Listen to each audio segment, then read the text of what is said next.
Here is the polished narration script. 3 Oscars. 12 Oscar nominations. One of the most recognizable smiles in movie history. For more than 4 decades, Jack Nicholson dominated Hollywood. Every room he entered seemed to belong to him. Every role became unforgettable. From the Joker to Jack Torrance, he created characters that still live in popular culture today. And then, after 2010, he disappeared. No retirement announcement. No farewell interview. No final movie. Just silence. For 15 years, the man who once seemed larger than life stayed mostly hidden behind the gates of his Mulholland Drive home. Fans kept asking the same question. What happened to Jack Nicholson? The answer begins with a secret that shaped his entire life. Jack Nicholson was born on April 22, 1937, in New York City. But the story of his childhood was built on a lie. His mother, June Nicholson, was a teenager when she became pregnant. At the time, having a child out of wedlock could create a major scandal. So the family came up with a solution. Jack's grandmother, Ethel May, raised him as her own son. His real mother was introduced as his older sister.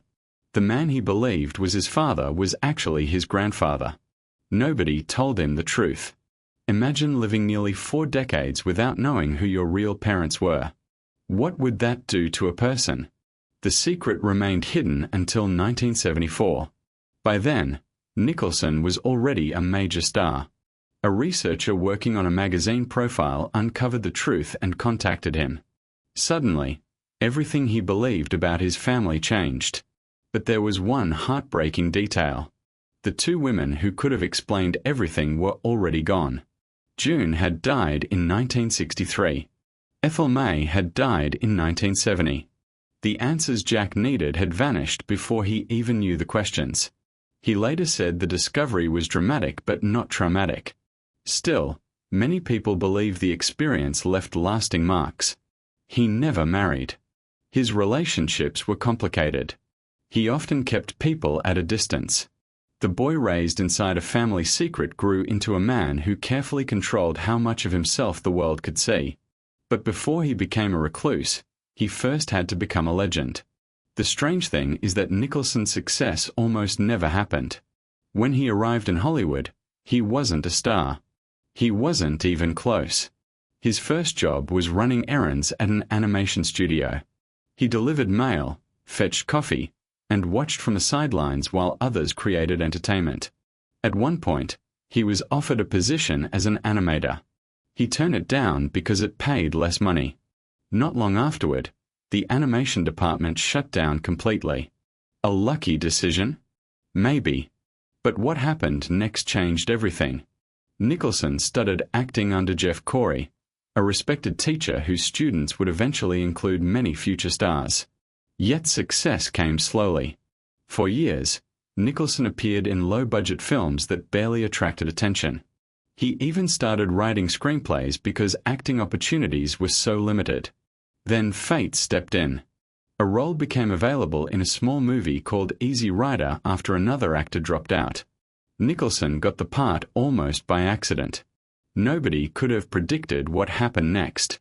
Easy Rider exploded into a cultural phenomenon in 1969. Suddenly, Jack Nicholson wasn't an unknown actor anymore. He earned his first Oscar nomination and launched one of the greatest runs in Hollywood history. The hits came one after another. 5 Easy Pieces, Chinatown, One Flew Over the Cuckoo's Nest, The Shining, Terms of Endearment, Batman, A Few Good Men, As Good as It Gets. Each performance seemed to strengthen his reputation. Each role added another layer to the legend. By the late 1990s, Nicholson wasn't just a movie star. He was an institution. But here's where things started to change. Most discussions about Jack Nicholson's disappearance focus on health rumors. Yet another factor may have been just as important. His personal life. For decades, Nicholson's relationships were as famous as his movies.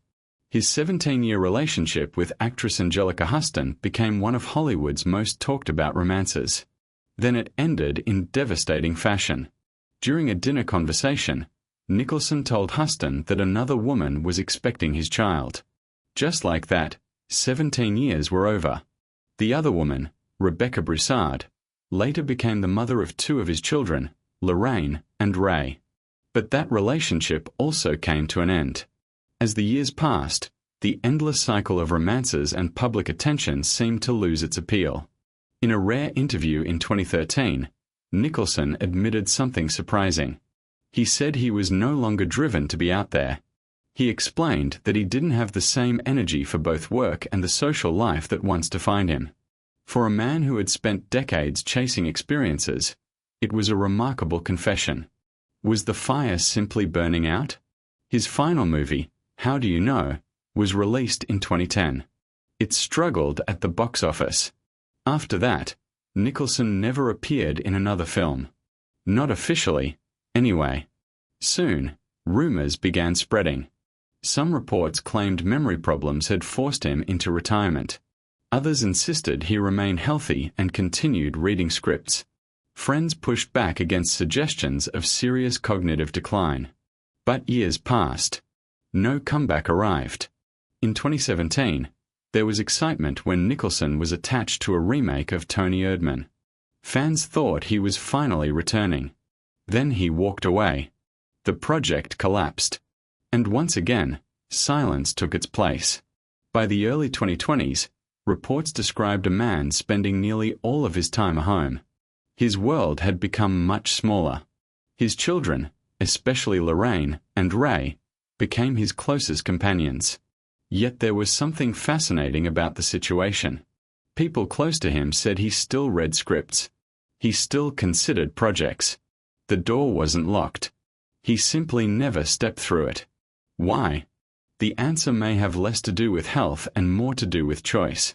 In 2025, a source close to Nicholson offered an explanation that resonated with many fans. The source said that Nicholson and those around him preferred people to remember him as he once was. Think about that for a moment. Jack Nicholson spent his entire career creating unforgettable images. The grin, the sunglasses, the swagger, the larger-than-life presence. Maybe he didn't want the world focusing on age, frailty, and decline. Maybe he wanted the legend to remain untouched. Then, after years of hiding from public view, something unexpected happened. On February 16, 2025, NBC aired the 50th anniversary special of Saturday Night Live. The audience was packed with celebrities. Then cameras found a familiar face. There was Jack Nicholson. At 87 years old, wearing tinted glasses and a Yankees beret, he leaned forward and spoke just 5 words. "Ladies and gentlemen, Adam Sandler." That was it. 5 words. But the crowd exploded with applause. Adam Sandler immediately acknowledged him and told the audience how much he loved him. For many viewers, it felt like seeing a ghost from Hollywood's golden era suddenly return. And yet, the moment felt different. It wasn't a comeback. It felt like a farewell. Nicholson had spent years avoiding public appearances. He didn't arrive with a speech. He didn't announce new projects. He simply appeared, delivered 5 words, accepted the applause, and disappeared again. It was elegant, quiet, unmistakably Jack. But life had one more difficult chapter waiting for him. Later in 2025, actress Diane Keaton, one of Nicholson's closest friends and longtime collaborators, passed away. Their friendship stretched across decades. Those close to Nicholson reportedly worried about how deeply the loss might affect him. For a man whose world had already become smaller, losing another connection to his past was a painful blow. Still, old friends remained. Danny DeVito, who had known Nicholson for more than 50 years, said he was doing well when they saw each other around his birthday. Their friendship, built over decades, remained one of the few enduring links to the outside world. And there were signs that the old Jack was still there. When devastating wildfires struck parts of Los Angeles in 2025, Nicholson reportedly offered his home to Angelica Huston after she lost hers. The same woman whose heart he had broken decades earlier. It wasn't a public gesture. It wasn't done for attention. It was simply kindness. A reminder that behind the legend, behind the gates, and behind the silence, the man was still very much present. So why did Jack Nicholson really disappear? The answer isn't one thing. His energy changed. His priorities changed. Hollywood changed. The people who once filled his life gradually drifted away. And perhaps most importantly, he understood something few stars ever do. Every legend eventually faces a choice. Keep going until the image fades. Or step away while the image remains powerful. Jack Nicholson chose the second path. He didn't lose Hollywood. He let it go. Without announcements. Without ceremonies. Without one last dramatic performance. He simply walked away and allowed the work to speak for itself. The Joker. Jack Torrance. Randall McMurphy. The unforgettable grin. The unforgettable voice.